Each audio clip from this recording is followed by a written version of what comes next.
አሰላሙ አለይኩም ወራህመቱላሂ ወበረካቱ። ሰላም ጤና ይስጥልኝ። ውድና የተከበራችሁ የቻናሌ ቤተሰቦች እንደምን አላችሁ? ያለሁ አልሐምዱሊላህ። እንዲሁም ክርስቲያን ወገኖቼ ሰላም እያለሁ በያላችሁበት ሰላማችሁ በዝቶ ይትረፍ። ለዚህ ቻናል አዲስ የሆናችሁ ሰብስክራይብ ያደረጋችሁ ቤተሰብ ሁኑ። እንዲሁም ነባሮች ሼር፣ ላይክ ማድረግን አትርሱ። እንግዲህ ዛሬም በአዲስ ቪዲዮ ተመልሼ መጥቻለሁ። እስከ መጨረሻው ድረስ አብራችሁ እንድትሆኑ ዘንድ በአክብሮት ጋበዝኳችሁ።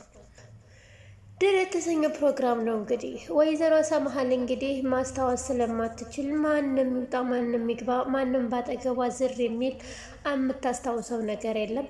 ፐርሲል አንቺ ምነው ከሆስፒታል ስመጣ ቤት ነበርሽ? ቤትሽን ጥለሽኛ ቤት ገብተሻል እንዴ? በማለት እንግዲህ ጥያቄ ጠየቀቻት። ፐርሲል አወይ ለካ አታስታውሽም፣ ጭንቅላቴ ደንዝዟል አይደለ? አዎ እናንተ ቤት ከገባሁ እኮ ትንሽ ቆይቻለሁ በማለት እያንጓጠጠች መልስ መለሰችላት። ወይዘሮ ሰምሃል እኔማ የመጣሁት የወንድሜ ልጅ ላይ ነበረ። አዎ ለነገሩ በጣም መጥፎና አስቀያሚ የሆነ አቀባበል ነበረ እያደረግሽ። ሌላ ነገሩ የሞተ ሰውና የታመመ ሰው አይወቀስም። በቃ ዝም ብዬ ነው ነገሩ ለፊው አለቻት። ወይዘሮ ሰምሃልም እንግዲህ ከደረሰባት አደጋ በኋላ ምንም ማስታወስ ስለማትችል ግራ እየተጋባች በግራ በመጋባት ተመለከተቻት።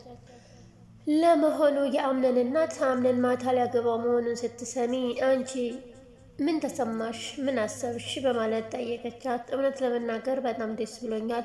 ምናልባትም የልጄን ደስታ ለማየት ይሆናል ከሞት አፋፍ ፈጣሪ የመለሰኝ አለቻት።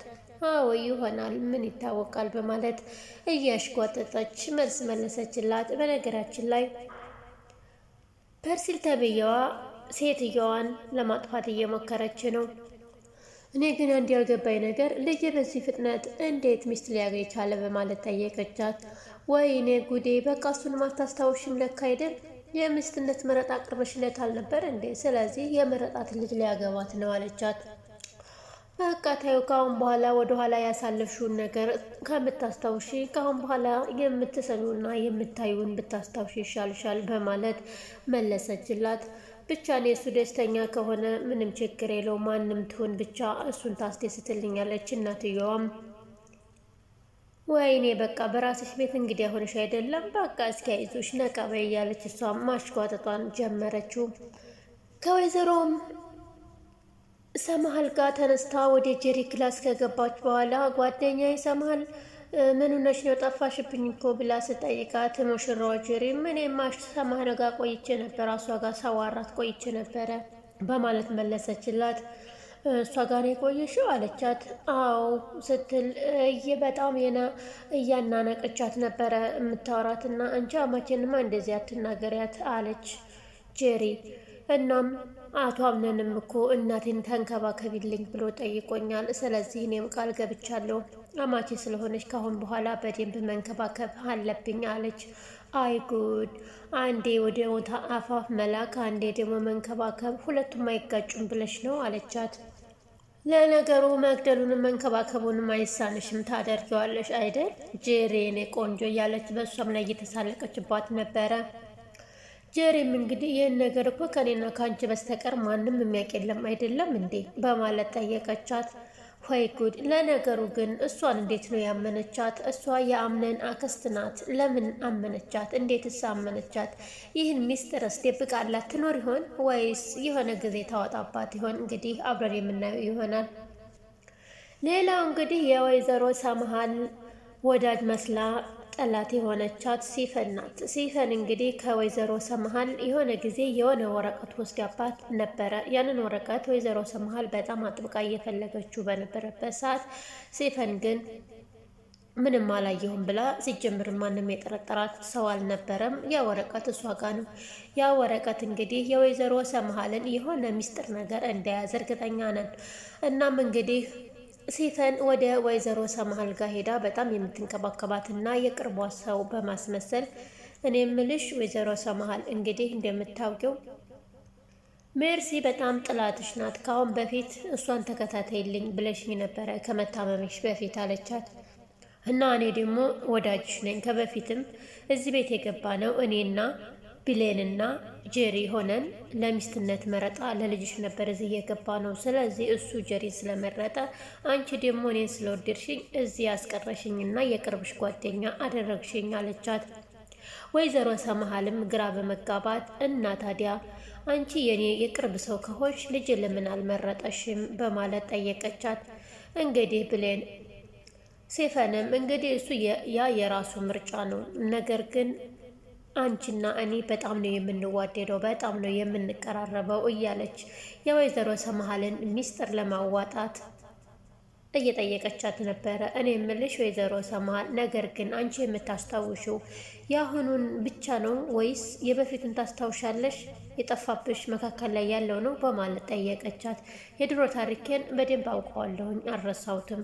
መካከል ላይ የተፈጠረው ነገር ነው የረሳሁት፣ የቅርብ ጊዜውን አለቻት። እናም የድሮ ታሪኳን ልታስወራት እያውጣጣች በነበረበት ሰዓት ባክሽን እንደዚህ አትበይ፣ ይህንን የድሮ ኖሬ አታሽብኝ፣ ማውራትም አልፈልግም እያለች እየነገረቻት በነበረችበት ሰዓት ሙሽራዋ ጄሪ መታ ወሰደቻት። ልብስ አማርጭኝም ብላ እንግዲህ የወይዘሮ ሰመሃልን ሚስጥር አስወጥታ ሴፈን ተብዬዋ እንግዲህ ሚስጥሯን አስወጥታ የሆነ የምትበቀላት ነገር እንዳለ በጣም እርግጠኛ ነን። ወይዘሮ ሰመሃል ደግሞ ምንም አልገባትም። ከበፊትም ቢሆን ሲፈንን ምንም አልጠረጠረቻትም። ሲፈን ግን እሷን የቀረበቻት ለመበቀልና ለሆነ ለትልቅ ዓላማ እንደሆነ ምንም ጥርጥር የለውም። ምን ይፈጠር ይሆን? ወይዘሮ ሰመሃል የደበቀችው ሚስጥር ምን ይሆን? እንግዲህ አብረን የምናየው ይሆናል። ሌላው እንግዲህ አቶ አምነንና ወይዘሮ ጄሪ እንግዲህ ሊጋቡ ነው፣ ልንጋባ ነው ብሎ አቶ አምነን ለጓደኛው ሲያማክረው ግን የማታምንበትን ነገር ባታደርግ በጣም ጥሩ ነው። ምክንያቱም እችን ልጅ አታውቃትም። ስለዚህ ለምንድን ነው እንደዚህ የምታደርገው እያለ እያማከረው ነበረ። ባላምንበትም ግን የግድ አግብቼ እናቴን ማስደሰት አለብኝ እያለ ነበረ አቶ አምነንም። ምክንያቱም ጄሪን አይወዳትም፣ ግን ማግባት ስላለበት ብቻ ሊያገባ እንደሆነ ነው እየተናገረ የነበረው።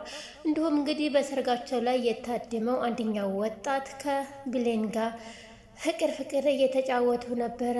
በዛ ሰዓት አቶ አምናን በመካከላቸው ያለውን ቀረቤታ ሳይ በጣም እየቀናና እየተናደደ ነበረ። እሷን ለማስቀናት እያለ ጄሪን እጇን እየሳመ ነበር። እንግዲህ አቶ አምናን በዚህ ሁኔታ የት እንደሚደርስ እንግዲህ አብረን የምናየው ይሆናል። ምክንያቱም ብሌንን እየወዳታል፣ ነገር ግን እናቴ ላይ መጥፎ ነገር ሰጥታለች በማለት ሰበብ ጄሪን አገባ ማለት ነው። በቀለበታቸው ፕሮግራም መጨረሻ ላይ በር ተንኳኳና ብሌን ሄዳ በሩን ከፈተችው። በር ላይ በስጦታ ማሸጊያ የተጠቀለለ ስጦታ ተቀምጦ አገኘችና ግን ያስቀመጠው ሰው ማን እንደሆነ አልታየም ነበር። ብሌንም አንስታ ወደ ሰዎቹ ጋር ይዛ ሄዳ ማን እንደሆነ አላቅም፣ ግን በራችን ላይ ይህን የስጦታ ማስቀመጫ አስቀምጦልን ሄዷል አለቻቸው።